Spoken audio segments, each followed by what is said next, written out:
ఆదివారం నల్గొండ జిల్లా కేంద్రంలోని స్థానిక దొడ్డి కొమరయ్య భవనంలో జరిగిన జిల్లా కమిటీ సమావేశంలో సిపిఎం జిల్లా కార్యదర్శి ముదిరెడ్డి సుధాకర్ రెడ్డి పాల్గొని ప్రసంగించారు. ఆదివారం నల్గొండ జిల్లా కేంద్రంలోని స్థానిక దొడ్డి కొమరయ్య భవన్లో జరిగిన జిల్లా కమిటీ సమావేశంలో సిపిఎం జిల్లా కార్యదర్శి ముదిరెడ్డి సుధాకర్ రెడ్డి పాల్గొని ప్రసంగించారు. రాష్ట్ర ప్రభుత్వం ప్రతిష్టాత్మకంగా చేపట్టిన రుణమాఫీని ఆగస్టులో ఏకకాలంలో చేయాలని, జూన్లో వ్యవసాయ ఖరీఫ్ సీజన్ ప్రారంభంలోనే వ్యవసాయ కొత్త రుణాలు ఇచ్చే విధంగా బ్యాంకర్లను ఆదేశించాలని అన్నారు.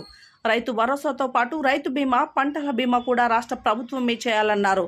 ఖరీఫ్ సీజన్ ప్రారంభమై రైతులు వ్యవసాయ భూములను సేద్యం పనులు ప్రారంభిస్తుండగా అవసరమైన ఎరువులు, విత్తనాలు అందుబాటులో ఉంచాలని కోరారు. ఏ విత్తనాలు, ఎరువులను వాడాలో రైతులకు వ్యవసాయ అధికారులు తెలియజేయాలని కోరారు. ధరణిలో భూ సమస్యలపై రైతులు పెట్టుకున్న అర్జీలను కాలయాపన చేయకుండా వెంటనే పరిష్కరించాలన్నారు.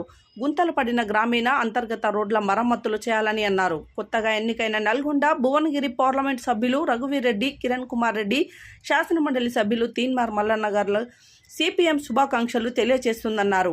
ప్రజా సమస్యలు పరిష్కరించేందుకు సభ్యులు చొరవ చూపాలన్నారు. వేసవిలో ఉపాధి పనులు చేసిన కూలీలకు బకాయి వేతనాలు వెంటనే చెల్లించాలని డిమాండ్ చేశారు.